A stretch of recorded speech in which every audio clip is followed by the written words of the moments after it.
What's up, world? Welcome to the Positive Truth, uplifting, positive news for a more progressive society. Tim, what are we trying to bring? Here at the Positive Truth, we're trying to bring awareness, empowerment, inspiration, optimism, and understanding to communities everywhere. That's what we do. This is the Positive Truth, uplifting and positive news every Monday and Wednesday. On Fridays, we have an audio-visual episode. We bring in a positive, great interview where we talk about an issue, why it's an issue, facts about it, and how you can change it for the better. Before we get into today's episode, we got a live show coming up, April 29th at Hubbly Bubbly, OKC. It's going to be absolutely amazing. 18 enter. We're going to do positive news stories, take a break, come back, talk about an issue. We are never scared. We're going to do positive news stories, and then we're going to take a break, come back and do an issue, why it's an issue, facts about it, and how you can change it for the better. Make sure to follow us on social media, like, share, and subscribe. It helps us out so much. Why are we standing up, Tim? Because we're thugs, man. Edit that out, JoJo. Why are we standing up? Why are we standing up, Tim? Because we're about to do this challenge, man. And I'm going to be moving around a little bit. I'm sure I am, but I'm ready, man. I'm hyped. So we're doing ALS today. And there's a pepper challenge going on. So we're going to talk about what ALS is, why it's an issue, facts about it, and how you can change it for the better. So let's get right to it, because I'm trying to get this over with. All right. Well, ALS was first found in 1869 by a French neurologist by the name of Jean-Martin Charcot, but it wasn't until 1939 that Lou Gehrig, a famous baseball player, brought national and international attention to it. And basically, it ended his career. Now, even today, people are like, oh, you have the Lou Gehrig disease. They don't call it ALS. I mean, now we're shedding a lot of light on it. I know with the ice bucket challenges and stuff they've had over the past couple of years, they've shined a lot of light on ALS. Then what does ALS do to people? It shuts your body down slowly. I mean, motor neurons can't reach your brain from your spinal cord. And yeah, it's just progressive degeneration that basically leads to someone's death eventually. It's not fun. So we're raising an issue on it. You want to get right into facts? We can jump into facts for sure. So, based on the U.S. population studies, a little over 6,000 people in the United States are diagnosed with ALS every year. That's basically 15 cases a day. That's a lot of cases a day. Yeah, absolutely. I know you don't watch TV too much, but on Empire, when the show first came out, the lead character is I want to say his last name's Lyon. No, cool. Where are we going, Tim? Lucius Lyon, that's his name. Lucius Lyon. He had ALS at the beginning of the show, and you could kind of see how it shut his body down. And that's just like a nice little visual that I'm bringing up that I'm sure a lot of our followers watch because other people watch TV, JP. But yeah, so no, you're good. But yeah, for sure. So that being said, it's estimated that there are more than 20,000 Americans that have the disease at any given time. According to the ALS Care database, 60% of the people with ALS in the database are men, and 93% of the patients in the database are Caucasian. Do you know anyone with ALS? I do. We both do. We both do, yeah. You went to high school with him, for sure. Oh, Thomas Johnson. Sorry. Well, he has ALS. He's actually had it for, I think it's been almost 4 years now. And watching him over the years, looking at his posts, he's always stayed positive, always stayed very motivational and inspiring. And when I see him in public, he went from walking to wheelchair to motorized wheelchair to I don't see him in public anymore now. And you can see how slowly it does to somebody's body. It's not too great. Not too great at all. Which is, since he was young when he got it, yes. Most of the time you get ALS between the ages of 40 and 70.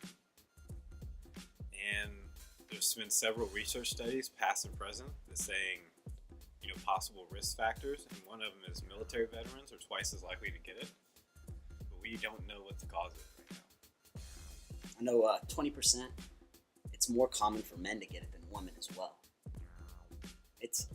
Men are always screwing up. I mean, you kind of think of karma or something. Maybe we did an episode recently about that. Some facts about it: ALS is not contagious. The average life expectancy of a person with ALS is 2 to 5 years.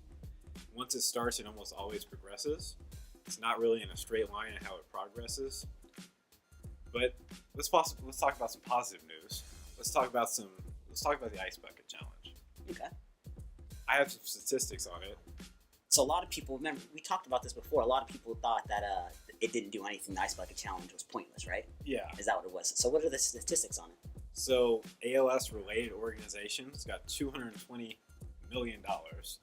Just ALS got $100 million from July 29th to August 29th, 2014. Yeah, and that's whenever it was getting lit. It was all over college campuses. Everybody was doing it. The ALS Ice Bucket Challenge YouTube videos in 2014 were 1 billion. And they've been viewed about 10 billion times since. Like the compilations. That's awesome. Did you ever do that? Nah, man. I also wasn't on social media at the time because I didn't have this podcast, so I was just like, didn't see it. Don't know what you're talking about if I was. I did one. I poured some ice on a server I work with. It was pretty cool. So did you get ice poured on you? No. I wasn't about that life. But the Ice Bucket Challenge did do like wonderful things. And basically, it led to funding that led to new genetic findings and led to make massive breakthroughs. A lot of like big data. And since then, there's been a couple of them. There's been an Israel-developed ALS treatment that reverses motor decline breakthrough that happened just this last October. And major gene therapy happened this January.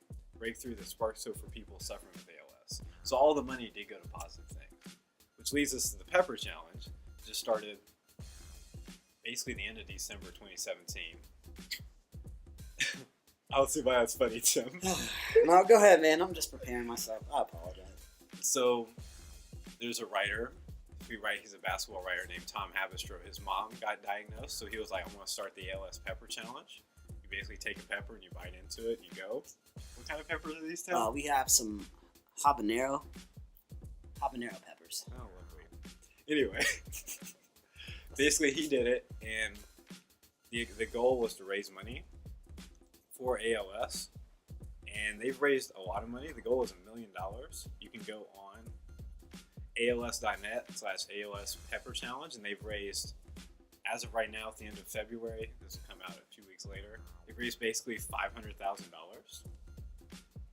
And the goal is $1 million. They've had Charles Barkley do it. They've had Shaq do it.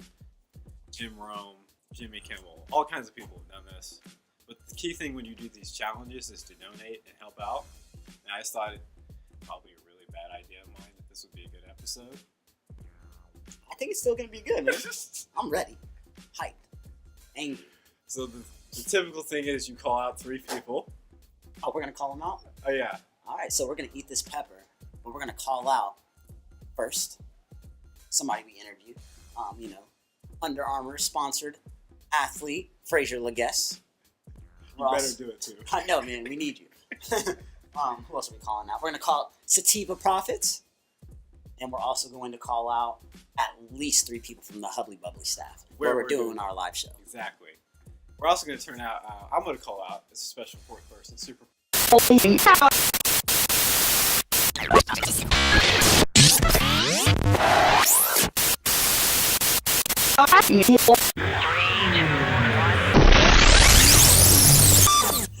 We apologize. I'm sorry. Let's keep it positive today. So how are we doing this, man? You got the rules. Oh, you got water? I got one right here. I'm golden. Oh, you need 2? Yeah, I need 2, man. I'm a punk. I got faith in you, JP. We're just going to take a bite out of this? Yeah, that's the goal. I want everybody to pay attention. Mine is significantly bigger than his. There's also a small one here for. I'm ready. All right, we doing this? Wait, right now? Yeah. Like, how big of a bite are we taking? Because I need to know. You said you're eating all of it, I'm Mr. not. Tough Guy, whenever we're not recording. This is great audio for everyone that's not watching the visuals. We still appreciate you. All right. 3, 2, 1, Tim. Wait, how much are we taking to bite? You're taking the big bite, man. All right, I'm ready. Teamwork makes the dream work. 3, 2, 1.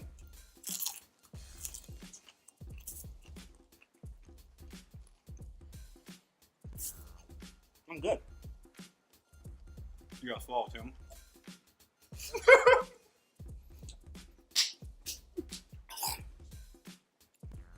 Captivating audio for everyone listening. Sorry. We appreciate that. I just want everyone to know before this started, Tim was talking all the trash, and I'm the one talking. right now. I'm We're good. I had to focus, man. Make sure everyone goes and donates. Tim, make sure you go donate tonight. I'm losing my ability to talk. Tim, do you have a quote? Oh, if you can't handle these, stay out of the kitchen. I'm good. We'll be back on Monday with more positive news stories. I haven't even got no water. Tim was talking all that trash. You can't stop me. Tim, you gonna come finish it out, man? Come here. Come here. I'm good. My eyes are watering up, man. Stay positive. We out. Where's all that trash talk at, Tim? Oh, it's hot. Oh, I even took 2 bites. when I bit the I bit the